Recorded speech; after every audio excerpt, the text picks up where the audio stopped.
నిన్న రాత్రి ఏసీపీ ఆఫీసులో జరిగింది. రాత్రి 9-7 నిమిషాలకు బయటకు వెళ్ళిండు.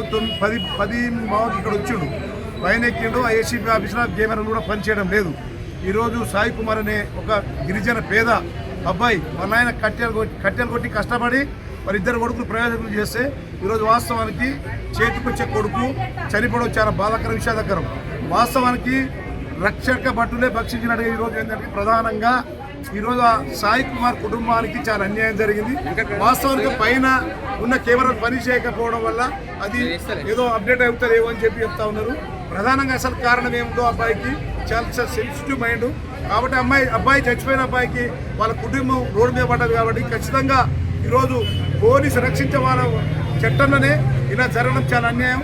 కాబట్టి నేను గిరిజన సంఘం రాష్ట్ర కార్యవర్గ సభ్యునిగా మాజీ మండల ప్రెసిడెంట్గా ఈరోజు ప్రధానంగా డిమాండ్ ఏంటంటే వాళ్ళ కుటుంబానికి న్యాయం చేయాలి. ప్రధానంగా ఏసీపీ గారు కానీ ఇక్కడ అందరూ ఉన్నారు.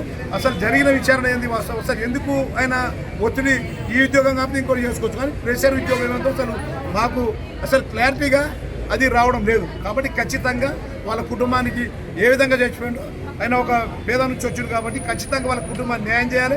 అసలు రీజన్ ఏముందో అసలు రీజన్ తెలుసలేదు, రీజన్ తెలిపాలి. మీరు న్యాయం కావాలంటున్నారు, ఏ విధమైన న్యాయం? ఏ విధంగా అంటే సార్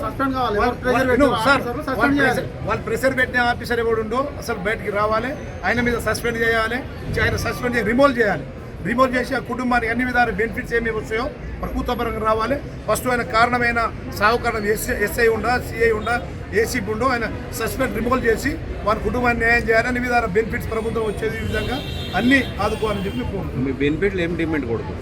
డిమాండ్ అంటే మేము బెనిఫిట్స్ 1,20,00,000 రూపాయలు ప్రభుత్వ పరంగా వచ్చేటివి వాళ్ళ కుటుంబానికి ఉద్యోగం ఇవ్వాలి, అక్కడ హైదరాబాద్లో ప్లాట్ ఇవ్వాలి, అన్ని విధాలు వాళ్ళ కుటుంబానికి సేఫ్టీగా వాళ్ళని చూడాలని మేము డిమాండ్ చేస్తాం.